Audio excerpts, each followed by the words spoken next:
Hello बच्चों, last lecture में पढ़ रहे थे अपरेंट वेट। तो उसका एक दो एग्जांपल देखता हूँ और थोड़ा सा और वेरिएशन देखते हैं हम लोग। तो लास्ट टाइम मैं आपको बता रहा था कि हमारे पास ये लिफ्ट है और लिफ्ट में एक वेट रखा हुआ है ऐसे यहाँ पे, और लिफ्ट ऊपर को एक्सेलरेट हो रही है ऐसे। अगर ऊपर को एक्सेलरेट होगी तो इस वाले ब्लॉक पे जो नॉर्मल रिएक्शन काम करेगा, जो फ्लो लगाएगा ऊपर के डायरेक्शन में, लेट्स से ये आर है, तो आर वेट से ज्यादा होगा। क्यों ज्यादा होगा? क्योंकि इस रिएक्शन में दो काम करने पड़ेंगे। एक काम तो क्या करना पड़ेगा, इसका जितना वेट है उसे भी संभालना पड़ेगा, साथ साथ में लिफ्ट अगर एक्सेलरेट हो रही है तो ब्लॉक भी एक्सेलरेट होगा। ब्लॉक भी एक्सेलरेट होगा तो ये आर ब्लॉक को ऊपर को एक्सेलरेट करा रहा होगा। इस वजह से आर की वैल्यू mg से ज्यादा होनी चाहिए, ऐसा हम लोगों ने लास्ट टाइम देखा था। और यहाँ पे mg आ रहा है, और जब हम रिलेशन लिखते हैं फ्री बॉडी डायग्राम के हिसाब से तो आप बोलते हो सर ये आर है, ब्लॉक है, इस पे आर काम कर रहा है और नीचे mg काम कर रहा है और ये एक्सेलरेट हो रहा है ऊपर। So we'll have this relation as r minus mg is equal to ma। ये हमारे पास रिलेशन आता है, और जब हम r कैलकुलेट करते हैं तो m times g plus a, इसके बराबर हमारे पास इक्वेशन आता है, ये वैल्यू आ जाती है। अच्छा, नॉट नेसेसरी कि वो यहाँ पे रखा हो। कुछ केसेस में क्या होता है कि ये हमारे पास लिफ्ट है, ये लिफ्ट है और इस पे हम एक ब्लॉक को हैंग करके रख देंगे। ये स्ट्रिंग है, ये स्ट्रिंग के साथ हमने एक ब्लॉक को बांध दिया जिसका मास m के बराबर है और लिफ्ट ऊपर को एक्सेलरेट हो रही है। ऐसे केस में नॉर्मल रिएक्शन नहीं आएगा, ऐसे केस में आएगा टेंशन। जो ये वाला स्ट्रिंग है इसने ब्लॉक को संभाला हुआ है। कैसे संभालेगा? Block is trying to fall down, block नीचे जाने की कोशिश कर रहा है, तो स्ट्रिंग क्या करेगा, इसको संभाल के रखेगा, ऊपर को टेंशन लगाएगा, और नीचे को क्या काम करेगा, नीचे को काम करेगा mg। अगर ये लिफ्ट रुकी होती तो ब्लॉक भी रुका होता, और ब्लॉक भी रुका होता तो ब्लॉक पे नेट फोर्स आता जीरो, और नेट फोर्स जीरो का मतलब टेंशन और mg कैसे होते, सेम होते। बट इस पर्टिकुलर केस में लिफ्ट एक्सेलरेट हो रही है कितने से, a एक्सेलरेशन से। a एक्सेलरेशन से एक्सेलरेट हो रही है, और अगर ये एक्सेलरेट हो रही तो ब्लॉक भी एक्सेलरेट होगा। तो अगर हम इसका फ्री बॉडी डायग्राम बनाएंगे तो आप बोलेंगे सर इस पे दो फोर्सेस काम कर रहे हैं, एक तो टेंशन काम कर रहा है और एक mg काम कर रहा है, और ये एक्सेलरेट हो रहा है कहां पे, ऊपर की तरफ। क्या रिलेशन आएगा? रिलेशन आएगा t minus mg is equal to ma, और यहां से हमें पता चलेगा कि t आएगा m times g plus a। मतलब प्रीवियस केस में जो ये वाला केस है, इस केस में हम लोग रिएक्शन फोर्स की बात कर रहे हैं, इस वाले केस में हम लोग टेंशन की बात कर रहे हैं, बट दोनों का मतलब यहां पे लगभग सेम है। यहां पे भी r बढ़ जा रहा है और यहां पे भी टेंशन बढ़ जा रहा है। इस केस में अगर एक्सेलरेट ना होता तो r की वैल्यू mg के बराबर आनी थी, और इस केस में एक्सेलरेट ना होता तो टेंशन की वैल्यू mg के इक्वल आनी थी। अगर ये ऊपर को एक्सेलरेट हो रहा है तो r बढ़ गया, ये ऊपर को एक्सेलरेट हो रहा है तो t बढ़ गया। सिमिलरली अगर ये नीचे को एक्सेलरेट होगा तो ये वैल्यूज क्या होंगी, बढ़ने की जगह कम हो जाएंगी। ये चीज है अपरेंट वेट का कंसेप्ट। इसी में से एक और कंसेप्ट आता है जिसको हम बोलते हैं स्यूडो, PSEUDO, स्यूडो। स्यूडो एक तरह की फीलिंग है। कैसी फीलिंग है? जैसे हमारे पास ये एक कोई बॉडी है, इसको बस मान लेते हैं, ये बस है, और बस में हम लोग ऐसे खड़े हुए हैं। मान के चलो कि आपको बस में सीट नहीं मिली और आप यहाँ पे ऐसे खड़े हुए हैं और आप कहीं जा रहे हैं और यहाँ पे, और बस जा रही है, बस या तो रेस्ट में है, या तो रेस्ट में, या फिर मूव कर रही है, मूव कर रही है with constant velocity, constant velocity. इन दोनों केसेस में जब बस या तो कांस्टेंट वेलोसिटी से जा रही है या फिर रेस्ट में है, दोनों केसेस में तुम यहां पे खड़े हो ना तो तुम आराम से खड़े रहोगे, तुम गिरोगे नहीं। कारण यह है कि इसका इनर्शिया भाग रहा है लेट से 100 किलोमीटर पर आवर से, तो तुम्हारा इनर्शिया भी भाग रहा है इसके साथ साथ 100 किलोमीटर पर आवर से। तो ना तो हम स्पीड अप होने की कोशिश कर रहे हैं ना स्लो डाउन होने की कोशिश कर रहे हैं, तो आप तुम सीधे भी खड़े रहोगे, प्रोवाइडेड कि रोड में गड्ढे ना हो, बस वाइब्रेट ना कर रही हो अननेसेसरली, बस पूरे स्मूथ से रोड पे सीधी जा रही हो बिना एक्सेलरेट हुए, बिना ब्रेक लगाए, और वो चलते जा रही है, तो तुम गिरोगे नहीं। तुम्हें ऐसा लगेगा तुम उसके साथ कैसे हो, इनर्शिया में। और ऐसे वाले फ्रेम को क्या बोलते हैं हम, इनर्शियल फ्रेम। ये ऐसा हम लोग पहले पढ़ चुके हैं। मतलब कोई भी चीज, ये बस को हमने फ्रेम मान लिया, अगर बस या तो रेस्ट पे हो या फिर मूव कर रही हो विद कांस्टेंट वेलोसिटी से, दोनों केसेस में आप ऐसे फील करोगे कि कोई प्रॉब्लम ही नहीं है, आप बस के साथ साथ चलते जाओगे। और ऐसे वाले फ्रेम को हमने क्या बोला, ऐसे वाले फ्रेम को बोला इनर्शियल फ्रेम। और इनर्शियल फ्रेम में जब हम जाएंगे तो हमें बिल्कुल ऐसे लगेगा जैसे हम ग्राउंड पे खड़े हों, ज्यादा कोई फर्क नहीं पड़ेगा। ये स्यूडो नहीं है, स्यूडो जो मैं अभी बता रहा हूं ये चीज स्यूडो नहीं है। लेकिन अगर गलती से क्या हुआ कि बस आगे को एक्सेलरेट होनी शुरू हो जाए। ये बस है और बस का ड्राइवर सडनली आगे को एक्सेलरेट कराए। एक्सेलरेट कराने का मतलब स्पीड अप होने की ट्राई करे। आप एक्सपीरियंस करो क्या होगा। बस जब स्पीड अप होने की ट्राई करेगा, ये आप हो, आपको ऐसा लगेगा कि आप आगे नहीं गिर रहे हो। आप सोचो अगर कभी आपके साथ ऐसा हुआ हो कि हम किसी कार में बैठे हैं, बस में बैठे हैं और वो सडनली एक्सेलरेट होती है आगे की तरफ। जो आगे की तरफ एक्सेलरेट होती है और अगर हम अनअटेंटिव बैठे हुए हैं तो हम पे धक्का लगता है पीछे की तरफ, हम सीट से जाके पीछे टकराते हैं। तो मतलब तुम्हें ऐसा फील होगा जैसे तुम पे एक पुश लगा हो। कहां पे? बैकवर्ड डायरेक्शन में। सच में नहीं लग रहा, तुम्हें ऐसा फील हो रहा है। तो तुम्हें ऐसा लगेगा तुम्हें बैकवर्ड डायरेक्शन में पुश लगा हो। अगर तुम सच में पकड़ के नहीं खड़े होगे तो तुम गिर जाओगे पीछे को। इस चीज को हम बोलते हैं स्यूडो। इसको बोलते हैं pseudo. So what is pseudo? Pseudo है एक वो फीलिंग या वो एक्सपीरियंस जो हम पे होता है। कब? जब फ्रेम किसी एक्सेलरेशन से भाग रहा हो। जब फ्रेम एक्सेलरेशन से भाग रहा हो, फ्रेम मतलब ये बस या कोई भी चीज को हमने फ्रेम मान दिया, ये फ्रेम जब एक्सेलरेशन से भागेगा और हम इस पे खड़े हैं तो हम पे एक तरह का पुश फील होगा। सेम डायरेक्शन में कि ऑपोजिट डायरेक्शन में? एक्चुअली ऑपोजिट डायरेक्शन में। इस तरह के बिहेवियर, इस तरह के एक्सपीरियंस को हम बोलते हैं स्यूडो। तो कोई तुमसे बोले कि सर इसको 2 लाइन में समझाओ कि स्यूडो क्या है, तो तुम बोलोगे इट इज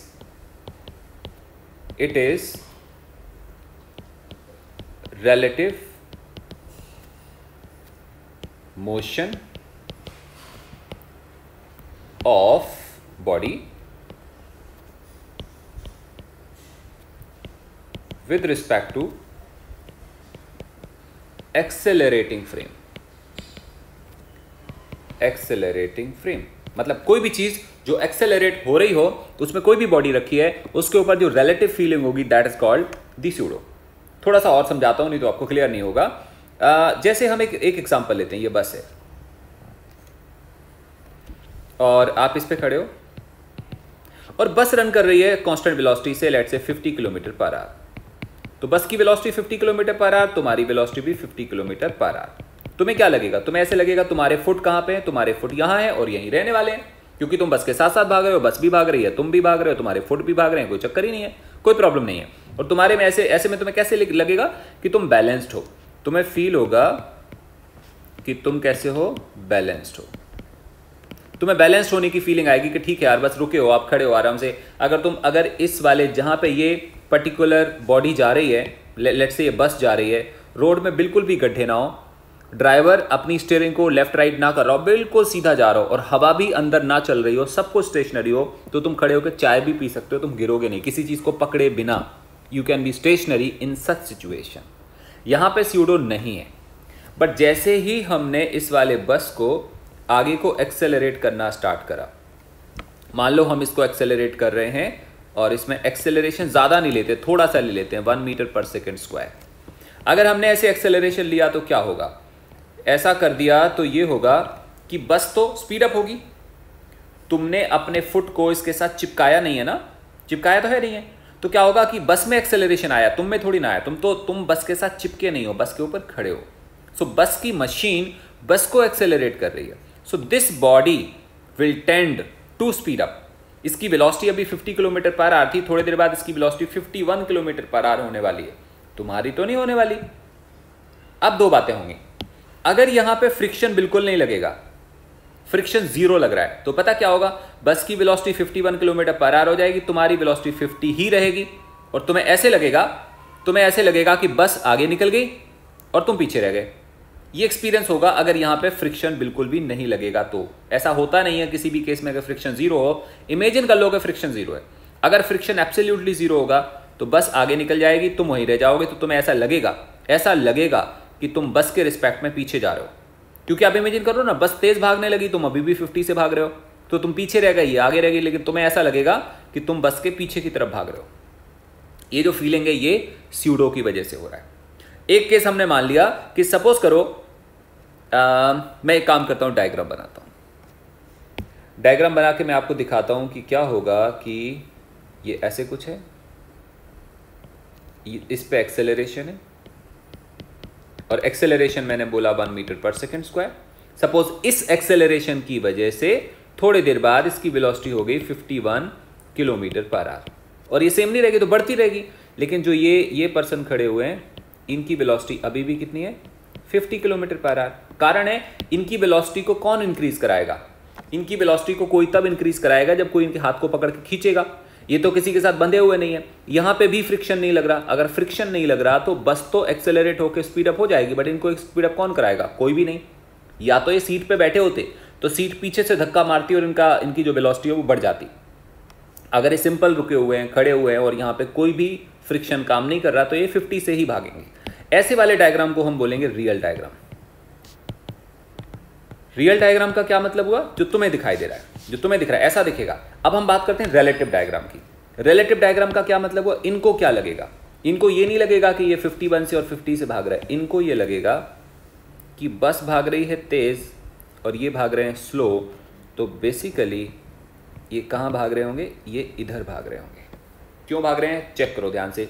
बस 51 से भाग रही है, 50 से भाग रहे हैं, तो बस ज़्यादा तेज़ है और ये स्लो है। इसका मतलब इनके पैरों के नीचे से बस खिसकना शुरू हो जाएगी। बस और आगे बढ़ती जाएगी क्योंकि ये तेज़ है और ये स्लो है, तो बस ज़्यादा आगे बढ़ जाएगी। ये यहाँ पे खड़े हैं ना, यहाँ नहीं रहेंगे, बस इससे आगे निकल जाएगी। और इनको ऐसा लगेगा जैसे कहाँ जा रहे हो? ये पीछे जा रहे हो, तो इनको लगेगा जैसे पीछे जा रहे हो। कितनी वेलोसिटी से ये जा रहे होंगे? इनको ऐसा लगेगा जैसे ये 1 किलोमीटर पर आवर से पीछे जा रहे हो। ये रियल डायग्राम है कि रिलेटिव डायग्राम है? ये रिलेटिव डायग्राम है। अब रिलेटिव डायग्राम का क्या मतलब हुआ?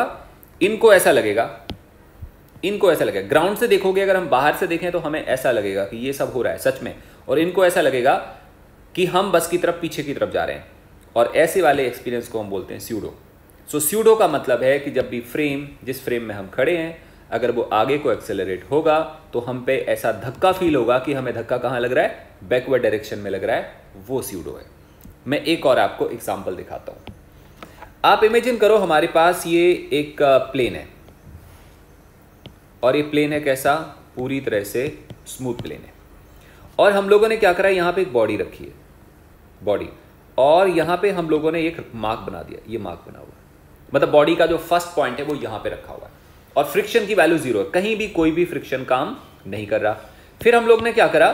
फिर हम लोग ने इसको एक्सेलरेट करवाया, और वो एक्सेलरेशन था कोई 2 मीटर पर सेकेंड स्क्वायर। और ये डायग्राम है t = 0 का। डायग्राम किसका है? t = 0 का। अब कोई हमसे बोले कि 1 सेकेंड के बाद क्या होगा? ध्यान से देखो, इस पे एक्सेलरेशन लग रहा है, इस पे तो नहीं लग रहा। अगर इस पे एक्सेलरेशन लग रहा है तो ये आगे को भागेगा, लेकिन इस पे तो एक्सेलरेशन लग नहीं रहा। तो क्या होगा? 1 सेकेंड के बाद मैं बिल्कुल सीधा ड्रॉप डाउन करता हूं यहाँ पे, और तुम क्या देखोगे 1 सेकेंड के बाद? कि बॉडी जहां थी एग्जैक्टली उसी पोजीशन पे ये रही बॉडी। बॉडी में कोई चीज़ नहीं आया, लेकिन जो ये नीचे वाला फ्रेम था जो भाग रहा था, वो सच में भाग जाएगा आगे को। ये आगे चला गया। अब टाइम कितना हो गया? अब टाइम हो गया लेट्स से 1 सेकेंड। तो 1 सेकेंड में इसमें कितना मोशन हो जाएगा? 1 सेकेंड में इसका ये फ्रंट लेवल यहाँ पे था, और ये कितना भाग गया भाई? s। ये s आगे चला गया, तो जो s आएगा वो कितना होगा? वो होगा ut। इनिशियल वेलोसिटी हम क्या मान रहे हैं इसकी? 0। ut प्लस हाफ, a का मतलब क्या है? 2 इंटू t का मतलब कितना है? 1। आंसर कितना आएगा? 1 मीटर।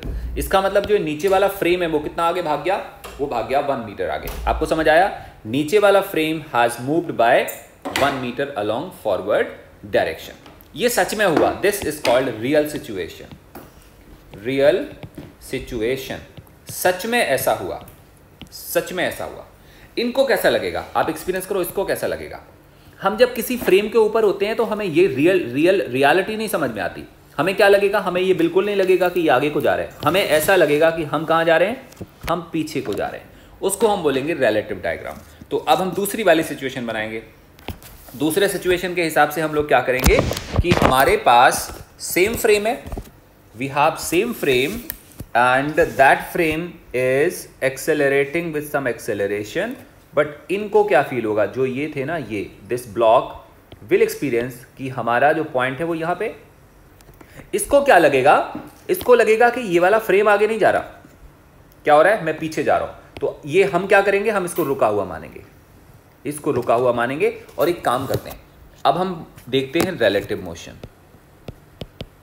अब रिलेटिव मोशन किसका देखना है? हमने रिलेटिव मोशन देखना है ब्लॉक का। किसके रिस्पेक्ट में? हमने देखना है फ्रेम के रिस्पेक्ट में, फ्रेम या प्लेन या प्लेटफॉर्म जो भी नीचे भाग रहा है उसको हम फ्रेम नाम दे रहे हैं, विद रिस्पेक्ट टू फ्रेम देखना है। कैसे करेंगे हम लोग? ऐसे करेंगे, acceleration of block with respect to frame is equal to acceleration of block minus acceleration of frame. Done. सच में ब्लॉक का एक्सेलरेशन कितना होगा? आंसर आएगा 0 होगा, क्योंकि सच में ब्लॉक का कोई एक्सेलरेशन नहीं है। एक्सेलरेशन किसके पास है? इसके पास है। ये किधर भाग रहा था? राइट में। इसके पास कोई एक्सेलरेशन नहीं, तो हम लोग क्या लिखेंगे? Acceleration of block is actually 0 minus acceleration of frame. और फ्रेम का एक्सेलरेशन हम लोगों ने कितना लिया था? देखो 2 मीटर पर सेकेंड स्क्वायर। तो हम यहाँ पे क्या लिखेंगे? माइनस 2। इसलिए acceleration of block with respect to frame कितना आ गया? -2। इसका क्या मतलब है? अब हम क्या पढ़ रहे हैं? Relative motion. रिलेटिव मोशन का क्या मतलब है बच्चों? समझो, रिलेटिव मोशन का मतलब हम इसका मोशन पढ़ रहे हैं कि ऊपर वाले का पढ़ रहे हैं नीचे वाले के रिस्पेक्ट में? ऊपर वाले का पढ़ रहे हैं नीचे वाले के रिस्पेक्ट में। तो इस केस में हम क्या मान के चलेंगे? हम ये, ध्यान से सुना लाइन, हम ये मान के चलेंगे कि नीचे वाला फ्रेम रेस्ट में है और ऊपर वाला ब्लॉक नीचे वाले फ्रेम के रिस्पेक्ट में इतने एक्सेलरेशन से भाग रहा है। So the diagram, in this case diagram must be, हमें ऐसा लगेगा कि नीचे वाला फ्रेम चल नहीं रहा, नीचे वाला फ्रेम चल नहीं रहा, रुका हुआ है, केवल ब्लॉक चल रहा है। ब्लॉक किधर चल रहा है? इधर को चल रहा है। कितने एक्सेलरेशन से? 2 मीटर पर सेकेंड स्क्वायर से। इधर क्यों बोला मैंने? क्योंकि आंसर -2 आ रहा है। एक और चीज, जो मार्क बना था वो यहां पे था। ये डायग्राम है t=0 का।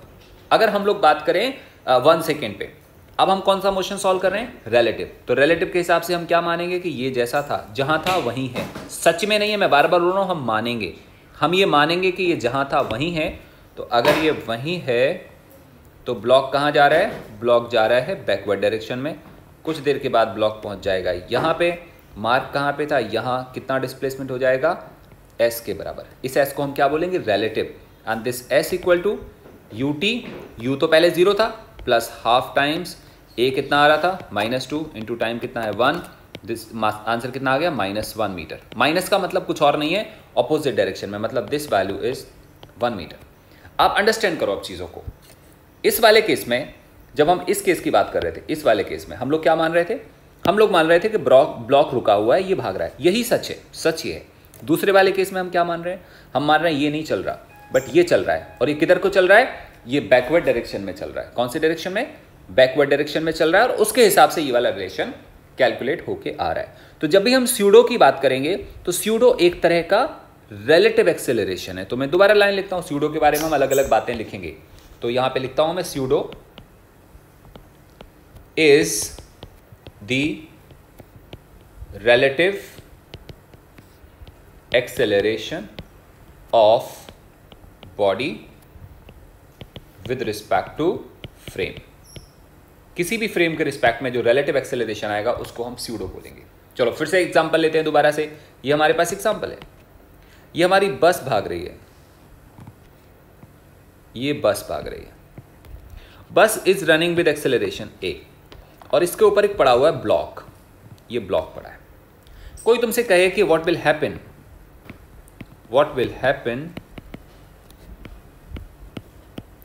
हैपन विद ब्लॉक, ब्लॉक के साथ क्या होगा? What will happen with block? तो तुम ये बोलोगे कि सर देखो बस आगे जा रही है, यहां पे फ्रिक्शन हम मान के नहीं चल रहे हैं, we are assuming that there is no friction. अगर यहां पे कोई फ्रिक्शन नहीं होगा तो बस आगे जा रही है, ब्लॉक वहीं रह जाएगा, बस आगे चले जाएगी। कोई बोलेगा नहीं, रिलेटिव मोशन समझाओ। तो रिलेटिव मोशन के हिसाब से तुम क्या मानोगे?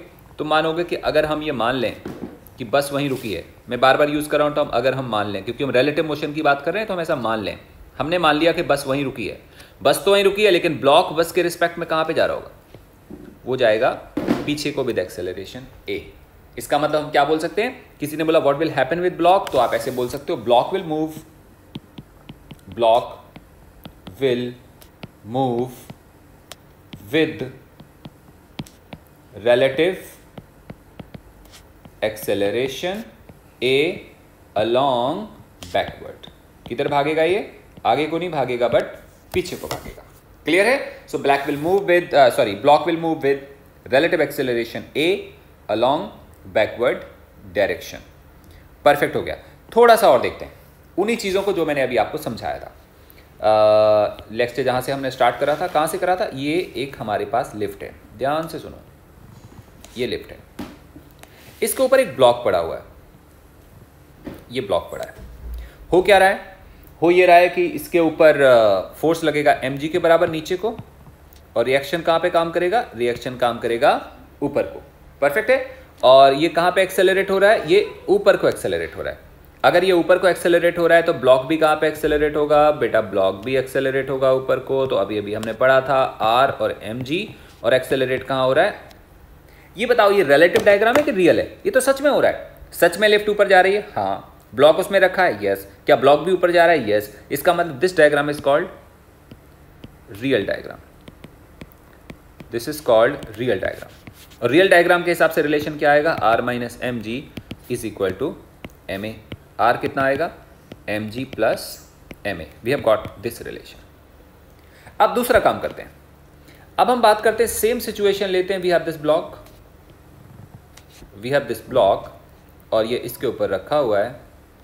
एम जी काम कर रहा है नीचे को, आर काम कर रहा है ऊपर को, ये भाग रहा है ऊपर। एक बात पूछो आप, मतलब एक बात आप बताओ, ये लिफ्ट भाग रही है, यस। ब्लॉक भी भाग रहा है, यस। लेकिन ब्लॉक लिफ्ट के रिस्पेक्ट में कहाँ पे है? लिफ्ट के रिस्पेक्ट में का मतलब समझ आया? क्या लिफ्ट के रिस्पेक्ट में भाग रहा है कि वहीं है जहाँ पे था? सी, हम लिफ्ट पे खड़े हुए हैं, ये लिफ्ट है, हम किसी मॉल में एक लिफ्ट पे खड़े हैं, लिफ्ट ऊपर जा रही है और लिफ्ट सब तरफ से बंद है। हमें थोड़ी पता होता है कि लिफ्ट भाग रही है कि लिफ्ट रुकी हुई है।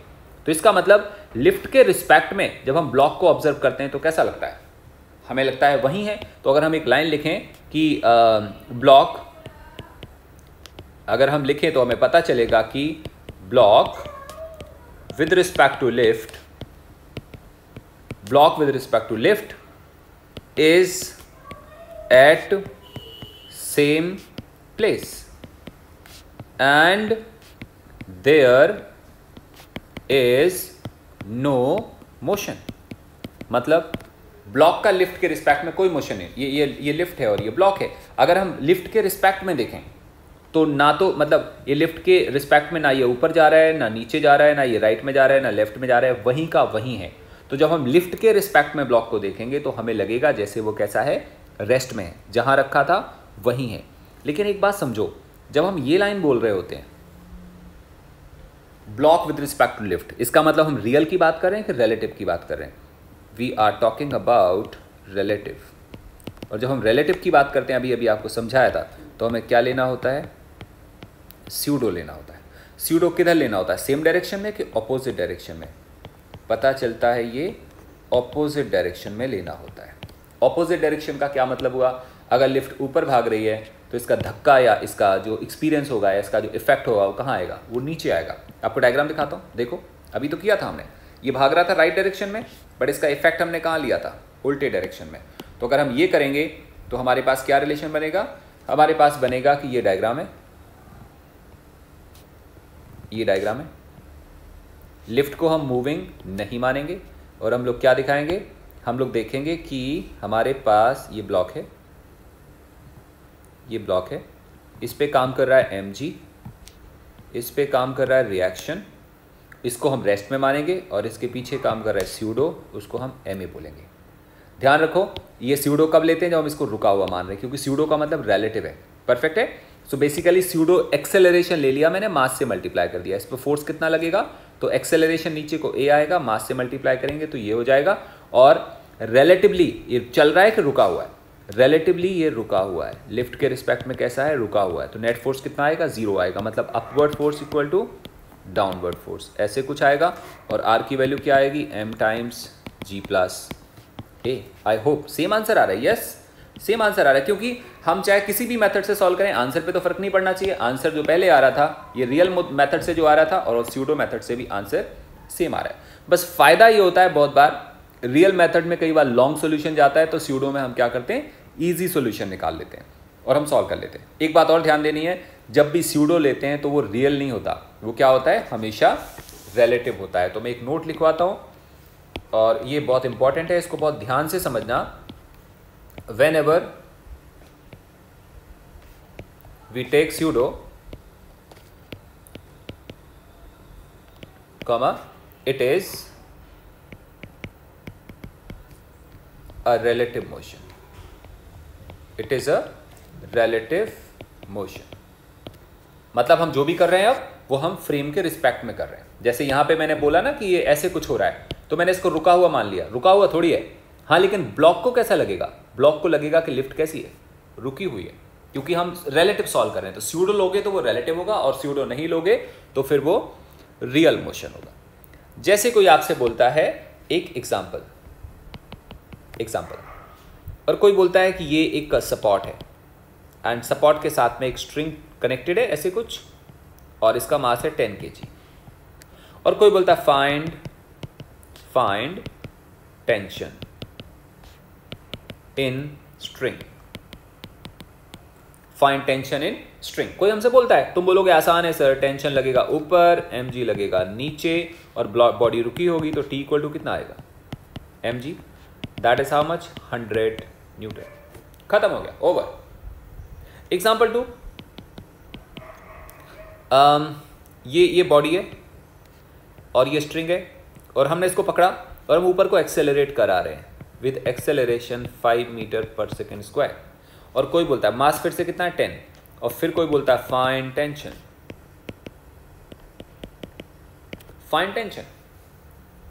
अब हम क्या करेंगे? अब हम लोग एक काम करेंगे, अब हम लोग बनाएंगे डायग्राम। आपके पास दो ऑप्शन है, आप रियल भी बना सकते हो, स्यूडो के हिसाब से भी बना सकते हो। अगर स्यूडो के हिसाब से बनाओगे तो क्या बोलोगे आप बोलोगे सर इस स्ट्रिंग के रिस्पेक्ट में ये, मतलब स्ट्रिंग के साथ हमेशा जुड़ा हुआ है, तो स्ट्रिंग के रिस्पेक्ट में ना तो ये ऊपर जा रहा है ना नीचे जा रहा है। तो अगर हम रिलेटिव डायग्राम बनाएंगे या स्यूडो वाला डायग्राम बनाएंगे तो हम क्या करेंगे? हम लोग इसको रुका हुआ मानेंगे, और हम क्या कंसीडर करेंगे? स्यूडो कंसीडर करेंगे। तो नीचे mg तो पहले से आ रहा था, ma और आ जाएगा स्यूडो की वजह से, ऊपर आएगा टेंशन, तो रिलेशन क्या आएगा? T equal to mg plus ma, यहां से हमारा टेंशन कैलकुलेट हो जाएगा। So this is the method to apply pseudo. Very good है, आई होप यहां तक समझ में आपको आ गया होगा। अच्छा है, एक और काम करते हैं, एक छोटा सा क्वेश्चन करते हैं, तो शायद आपको अच्छे से क्लियर हो जाए कि स्यूडो का यूटिलिटी क्या है।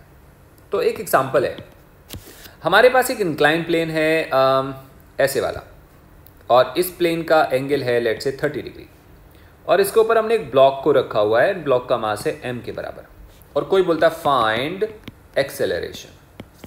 एक्सेलरेशन।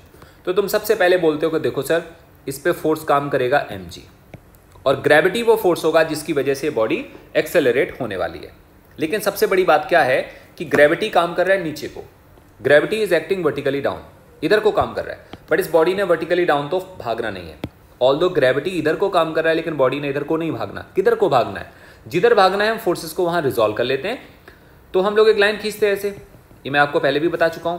अगर ये एंगल 30 होता है, इस लाइन को आगे बढ़ाएंगे तो ये 90 होता है, तो ये 90 माइनस 30 आएगा, तो ये 30 आएगा। तो mg का कंपोनेंट 30 की तरफ क्या मिलेगा? mg cos 30, और यहाँ पे क्या मिलेगा परपेंडिकुलर डायरेक्शन में? mg sin 30। अच्छा, इधर आएगा रिएक्शन फोर्स R। इसका क्या काम है? ये ब्लॉक को नीचे को दबाने की कोशिश करेगा और ये उसको संभालने की कोशिश करेगा। उस हिसाब से आपके पास एक रिलेशन आएगा, वो क्या होगा? ये वाला ब्लॉक ना तो इधर जाएगा ना इधर, इस वाले डायरेक्शन में इक्विलिब्रियम में होगा। इक्विलिब्रियम में होने से R इक्वल टू कितना आ जाएगा? mg cos theta. ब्लॉक किधर को मूव करेगा? ये वाला ब्लॉक मूव करेगा इंक्लाइन की तरफ नीचे, तो जो बॉडी पे नेट फोर्स आएगा वो क्या आएगा? mg sin theta. और mg sin थीटा क्या होगा? एक्सेलरेशन के, सो मास इनटू एक्सेलरेशन आ जाएगा। यहां से कट गया और हमारे पास a की वैल्यू कितनी आ गई? We have got this a equal to g sin 30, that is g/2। ये हम लोगों ने सॉल्व करा है रियल मोशन, जिसमें कोई भी स्यूडो कुछ भी काम नहीं कर रहा। स्यूडो कब काम करता है? जिस फ्रेम पे हम खड़े हैं वो फ्रेम खुद एक्सेलरेट कर रहा हो, तब स्यूडो काम करता है। अभी कोई स्यूडो काम नहीं करता, तो ये ब्लॉक बड़े आराम से मूव कर रहा है, एक्सेलरेट हो रहा है, खत्म हो गया। अब हम देखते हैं इसमें एक स्टेप आगे कि स्यूडो कैसे लगता है। आप ऐसे समझोगे हमारे पास ये इंक्लाइन प्लेन है, the same incline plane and angle is same, that is 30 degree. और हम लोग ने क्या करा, इसके ऊपर ब्लॉक रखा हुआ है, सेम ब्लॉक, सब कुछ सेम है। उसके बाद हमने क्या करा, हमने मान लिया कि जो ये इंक्लाइन प्लेन है बेसिकली ये प्लेन नहीं है, ये खुद में अपने आप में एक बॉडी है, एक ऐसी बॉडी जो मूव कर सकती है, और ये खुद बॉडी रखी हुई है एक प्लेन के ऊपर, और यहाँ पे कोई भी फ्रिक्शन काम नहीं कर रहा, मतलब ये कैसा है? स्मूथ है। और हमने क्या करा, हमने इस वाली बॉडी को, नीचे वाली बॉडी को पकड़ के जोर से खींचा और इसको एक्सेलरेट कराया बाय सम एक्सेलरेशन a। और फिर किसी ने बोला, इसको हम एग्जांपल नाम दे देते हैं, और इसका मास m के बराबर है, और किसी ने बोला find acceleration of mass m with respect to big body.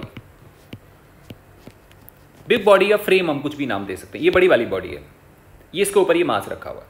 अब एक चीज ध्यान से समझने की है, इसने क्या पूछा विद रिस्पेक्ट टू, इसका मतलब रियल निकालना है कि रिलेटिव निकालना है। सोचो, हमने इसका मोशन रियलिटी में नहीं निकालना, हमने निकालना है इसका मोशन इसके ऊपर और इसके रिस्पेक्ट में कितना होगा, ये वाला इस डायरेक्शन में कितना आएगा। जब तुमने रिलेटिव बोल दिया, याद करो जब भी हम रिलेटिव बोलते हैं तो हम स्यूडो लेते हैं, क्योंकि जब हमने रिलेटिव बोला तो इसका मोशन हमने रियलिटी में नहीं निकालना, we have to consider all the forces इसके रिस्पेक्ट में। इसका मतलब जब हम रिलेटिव निकालते हैं तो हम स्यूडो लेते हैं, और स्यूडो कैसा लेते हैं, अगर ये वाला फ्रेम राइट डायरेक्शन में भाग रहा है तो इसका इफेक्ट इसके ऊपर कहां पे आएगा, ऑपोजिट डायरेक्शन में आएगा। तो सॉल्यूशन में हम लोग क्या लिखेंगे, हम लोग सॉल्यूशन में लिखेंगे कि this solution to find motion of m with respect to frame, we have to use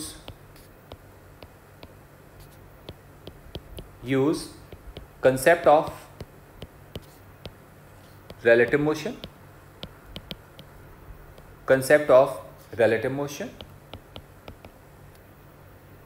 so we use pseudo।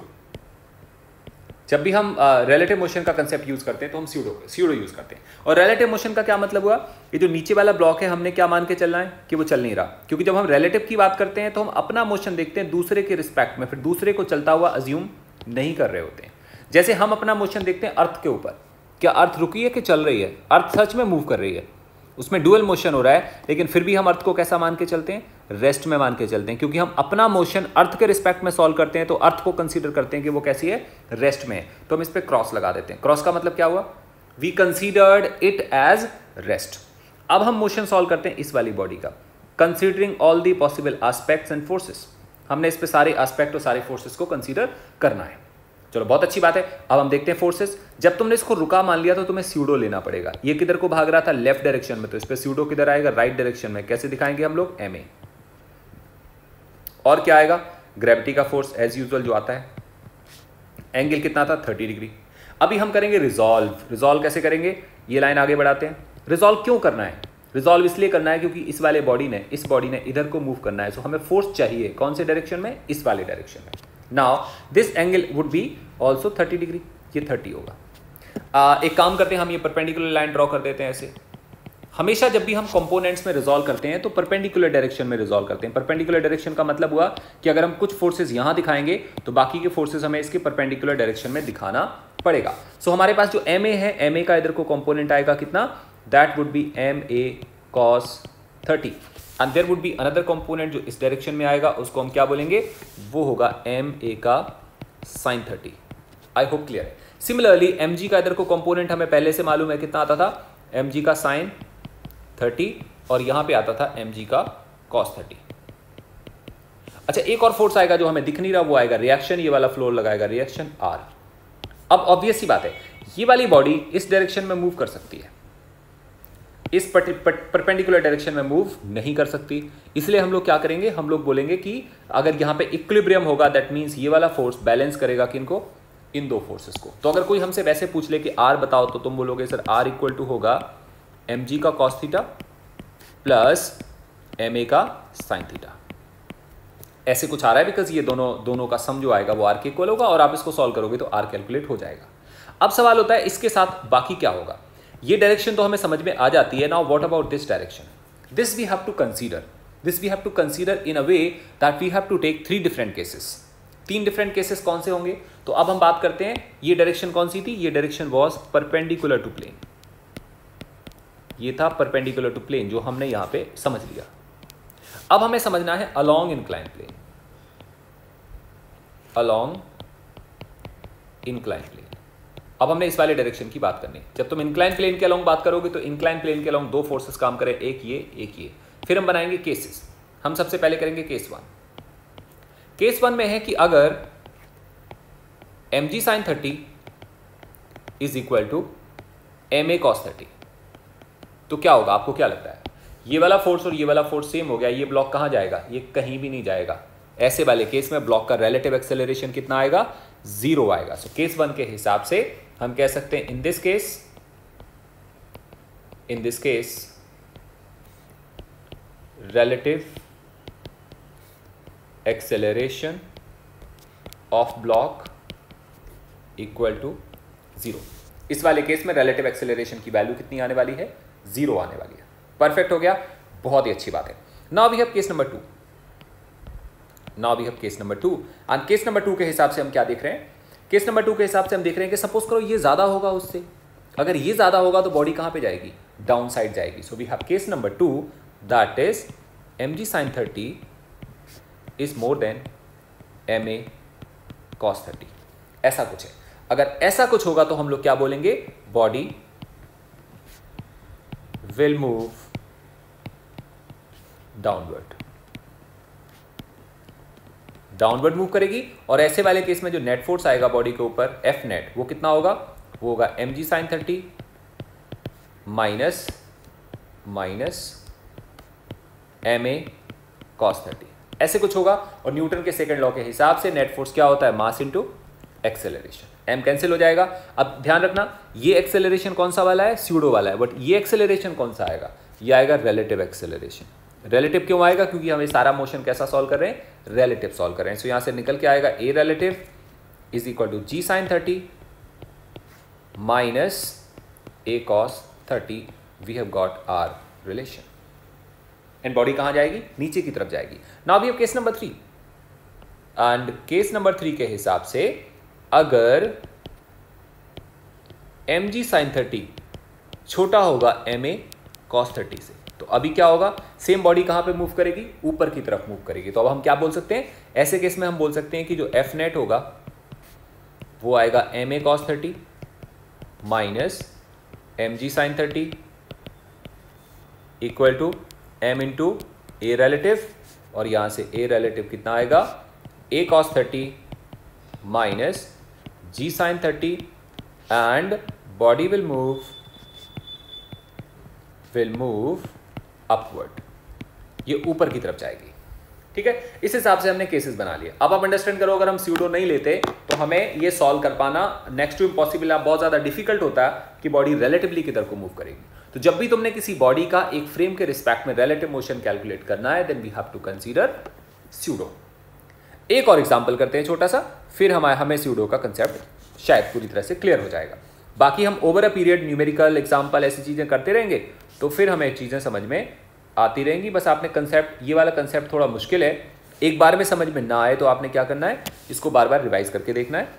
और जब आप बार बार इसको देखते रहोगे तो फिर आपको समझ में आ जाएगा। 2 बार या 3 बार वीडियो देखोगे, एक एक बात को सुनोगे, समझोगे तो क्लियर हो जाएगा। कई कंसेप्ट एक बार में समझ में नहीं आते हैं।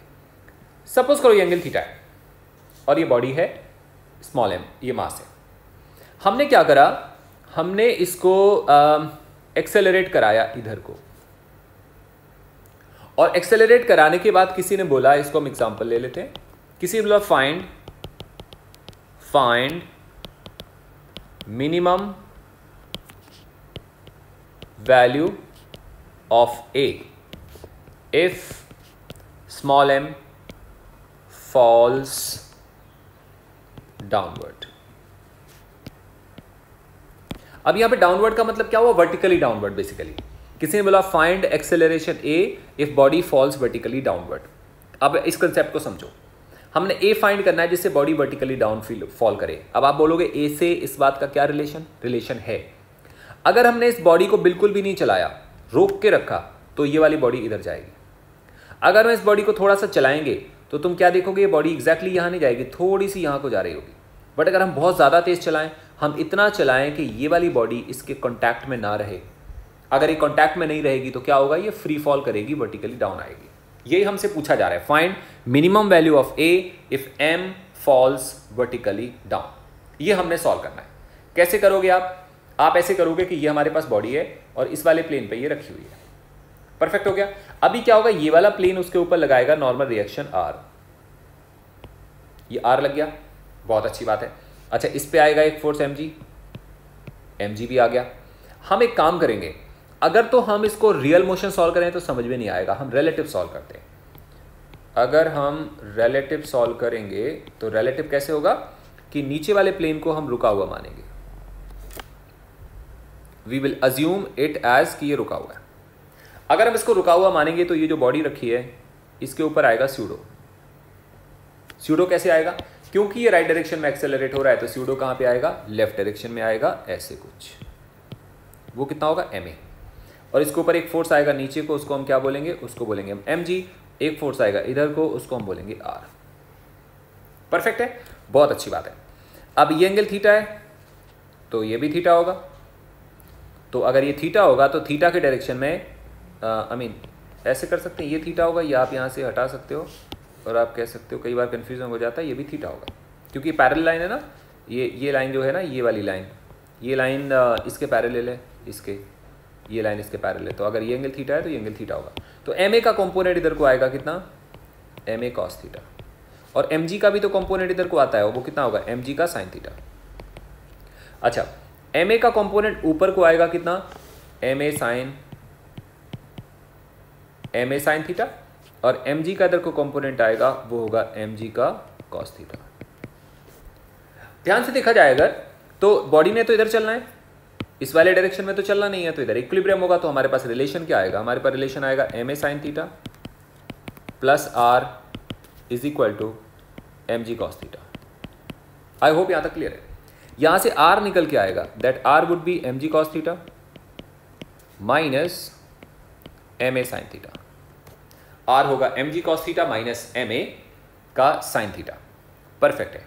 तुम क्या बोलोगे, तुम बोलोगे सर देखो, जब तक ये वाली बॉडी इसके कांटेक्ट में रहेगी तब तक r रहेगा, जब तक ये बॉडी बड़े वाले प्लेन के कांटेक्ट में रहेगी तब तक r होगा। जब कांटेक्ट टूट जाएगा तो r की वैल्यू 0 हो जाएगी। जब r की वैल्यू 0 होगी तो ये बॉडी और इस बॉडी में कोई कांटेक्ट नहीं होगा। जब कांटेक्ट नहीं होगा तो कैसे गिरेगी बॉडी, वर्टिकली डाउनफॉल होगी। तो हम क्या कह सकते हैं, हम बोल सकते हैं कि if body falls vertically down then r कितना आएगा, r 0 आएगा। अगर r 0 आएगा तो हम लोग क्या कह सकते हैं, 0 इक्वल टू क्या मिलेगा हमें, ma का sine theta minus mg cos theta is equal to, या उल्टा हो गया शायद, या mg cos theta minus ma sin theta, but कोई फर्क नहीं पड़ेगा, आंसर सेम आना है। तो ये 0 आ गया। तो यहाँ से हमारे पास रिलेशन कितना आएगा, रिलेशन आएगा a इक्वल टू, m तो कैंसिल हो गया, g क्या चीज़ मिलेगा हमें, cot theta. a comes out g cot theta. तो ऐसे वाले केस में हमने एक्सेलरेशन कैलकुलेट कर लिया कितने के इक्वल, g cot थीटा के इक्वल। तो अगर हमारा नीचे वाला plane g cot theta acceleration से भागेगा राइट डायरेक्शन में तो ये वाली बॉडी वर्टिकली डाउन फॉल होगी। So it was all about the pseudo. तो ये टॉपिक थोड़ा सा कंफ्यूजिंग होता है कई बारी, तो अगर आपको नहीं आता समझ में तो ध्यान रखें, दोबारा 3 बार सुनेंगे, पक्का सारा कुछ क्लियर हो जाएगा। Perfect. So thank you so much. आज का लेक्चर यहीं पर होता है ओवर। नेक्स्ट लेक्चर में हम आगे का टॉपिक पढ़ेंगे। Thank you so much, bye bye.